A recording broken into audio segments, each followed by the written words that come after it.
And welcome back to the channel, and welcome back to another GT Sport drift setup. This time round it is another request which has come down from one of you guys. It's actually the Gr.3 NSX. Again, it's another car that I can't quite believe that I haven't done here on the channel yet. But yet again, it does make a fantastic drift car, and I do urge you guys to go and give this one a try. Just like every single one of the Gr.3 cars that I've done from within this game, this thing has got loads and loads of power, so you never have any issues when you're trying to transition from corner to corner. And at no point does it really ever feel like it's going to get away from you. Just remember, as with all of these Gr.3 cars, a dab of handbrake can really be your friend. If the car doesn't feel like it's transitioning quite as quick as you would like it to, just quickly tap that button and this thing will bring the back end out nicely.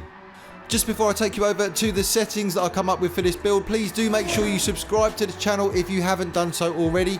Make sure you give the video a like, and also use that comment section down below to get in contact with me, or just to let me know of any builds you would like to see me do here on the channel. Also, Assetto Corsa Competizione will be out in just a matter of a few days, so make sure if you are interested in that game that you stick around here on the channel, because I will be bringing you some new content with that game. Okay, so anyway, back to the setup itself, and this is what I ended up settling with for the Gr.3 NSX. So the power level, you want to be taking it all the way up to level 3 there, and right to the top at 122%, and that's going to leave you 693 brake horsepower. With the weight reduction, you want to be taking that up to level 2 there and dropping it all the way to 90%, which is going to leave you 1,170 kilograms. Traction control, as always, is set to 0, and I have gone for comfort hard tyres, both front and rear.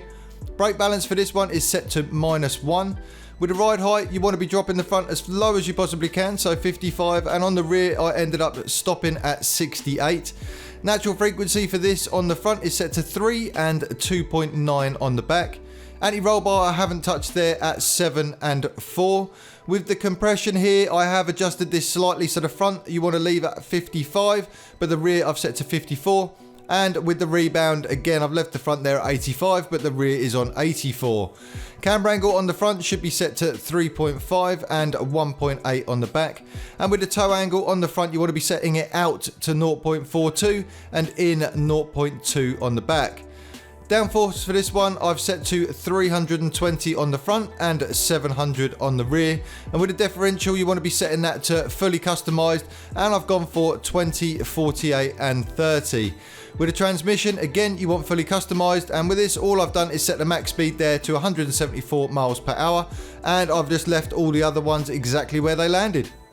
As always, use these settings as a bit of a base for yourselves. They're just what I'm personally using, and they're what works for me, but there is no right and wrong when it comes to setting up cars within GT Sport. We all have our own styles and things that work for us, but please, like I say, use this as a base and just feel free to adapt it any way which suits you best.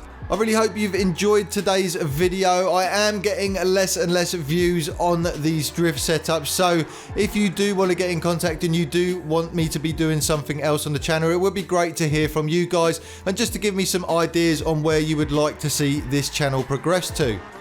I'm going to leave you now with some more footage of me just messing around with the NSX. Please stay till the end if you fancy watching that. Thanks for coming by the channel, and I'll see you all on the next one.